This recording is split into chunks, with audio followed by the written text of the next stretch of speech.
Welcome back to another episode, GW. I'm David Vargas, and this is GWeek from home.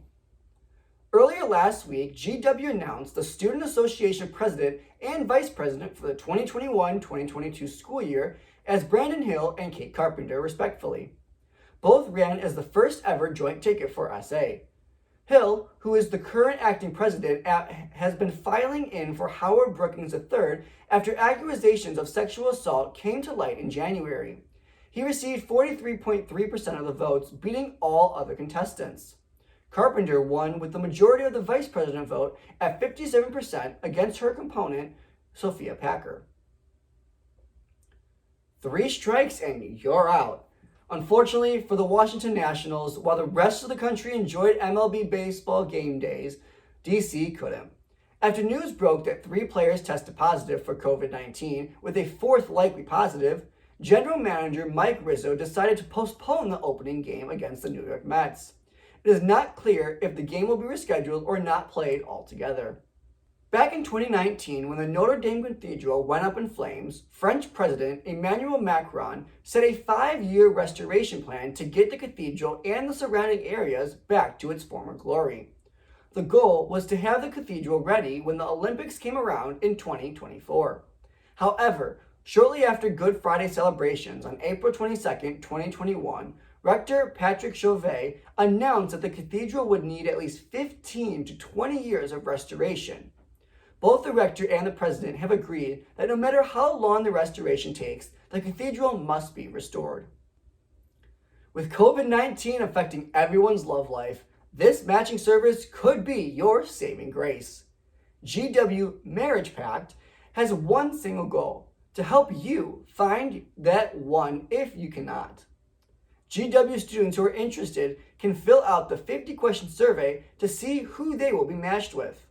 So far, roughly 2,000 students at GW have filled out the survey.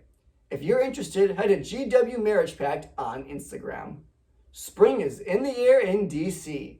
With us to talk about DC's upcoming Cherry Blossom Festival is Claire Leibowitz. Claire? Thank you, David. It's officially springtime in the district, and that means cherry blossoms are in full bloom. With warmer temperatures hitting the area, both residents and visitors are flocking to the tidal basin to take full advantage of the scenic blossoms. The iconic cherry blossoms are always highly anticipated each year, but they're out much earlier than expected. According to Scientific American, the National Park Service announced that around 70% of all the blossoms have hit their peak bloom around the tidal basin. The yearly average for cherry blossom bloom usually falls around April 4th, nearly a week later than this year's full bloom. The reason for such early record blooms is simply explained by the arrival of warmer weather in DC, which has shifted by about 5 days earlier over the last century, according to EPA analysis. The famous cherry blossoms are one of Washington, D.C.'s primary tourist attractions. The National Park Service anticipates around 1.5 million visitors to the district to see the blooms each spring. However, these numbers experienced a hit last year due to the coronavirus pandemic.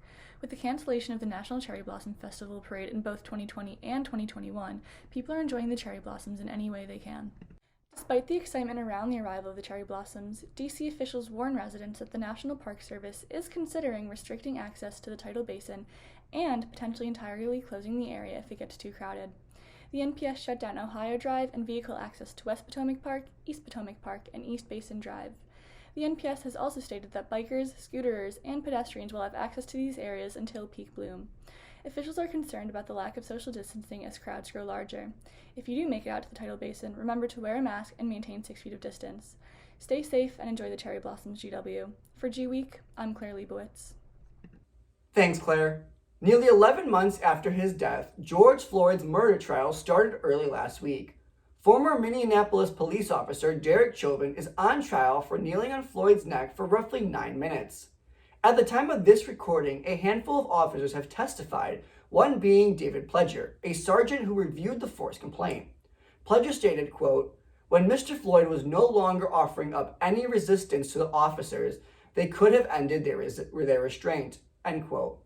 No verdict has been made yet. However, if found guilty, Chauvin could be facing up to 65 years in prison. That's all we have for this week. Thanks for tuning in, and make sure to check us out on our website, gw-tv.com, or on Instagram @GWeekNews. Have a great day.